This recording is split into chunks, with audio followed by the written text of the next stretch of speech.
tanong ako. Kapag mahal mo ang isang tao, dapat ba may oras ka sa kanya? O sapat na ba ang chat minsan? Tawag pa minsan-minsan at sorry busy lang. Kasi sa totoo lang, kahit gaano pa kalalim ang pagmamahal mo, kung walang oras, para saan pa? Pag-usapan natin ang isang pinakamahalagang aspeto sa isang relasyon. Oras. Oo, time.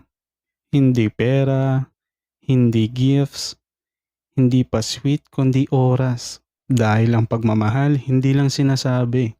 Ipinapakita ito sa pamamagitan ng presensya, effort at consistency. Kaya kung curious ka kung bakit madalas nauuwi sa kayo pa ba ang mga relasyon na wala ng time, panoorin mo to hanggang dulo.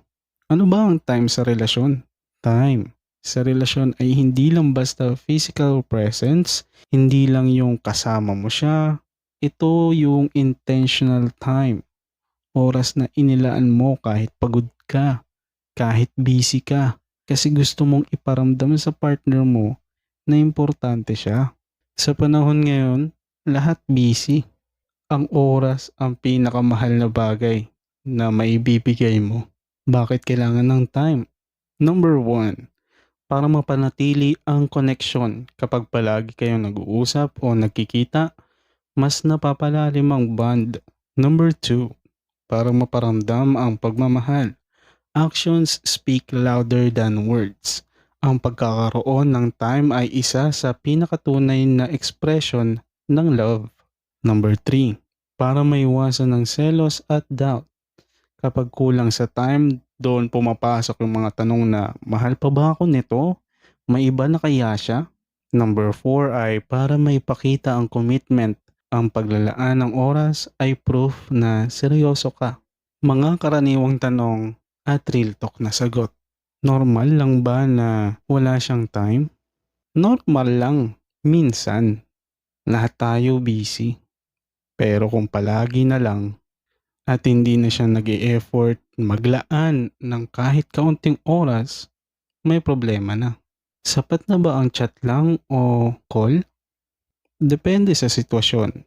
Kung LDR kayo, malaking bagay na ang call, pero kung magkalapit lang kayo at puro chat lang, kulang.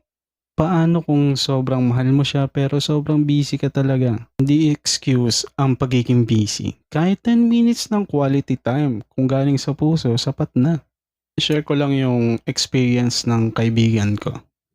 Meron siyang karelasyon dati at unti-unti silang lumalamig. Hindi dahil may iba na sila, kundi dahil pareho silang naging abala. Hanggang sa hindi na sila nag-uusap. Di na nila napapansin na unti-unti na pala silang nagkakalayo. Ang masakit, mahal pa nila ang isa't isa.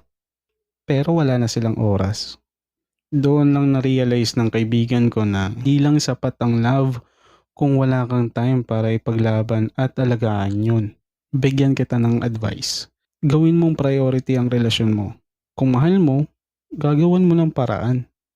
Mag-schedule kayo ng quality time. Kahit gaano pa ka-busy, kahit sa video call lang, basta consistent, mag-usap kayo tungkol sa time. Hindi yung nakakahiya na sabihin na kailangan mo ng time. Normal yun. And observe efforts, not just word. May mga taong magaling magsalita pero kulang sa gawa. Alamin mo at kilalanin ang difference. Kung umabot ka sa part na to, baka isa ka sa mga taong either kulang sa time o kulang sa time ang partner nila. Alam mo, hindi mo kailangan mamili sa trabaho o sa love life. Balance lang. Kasi kung hindi mo babalansin, baka mawala yung taong handa sanang lumaban. Pero napagod kasi palagi siyang nauurong.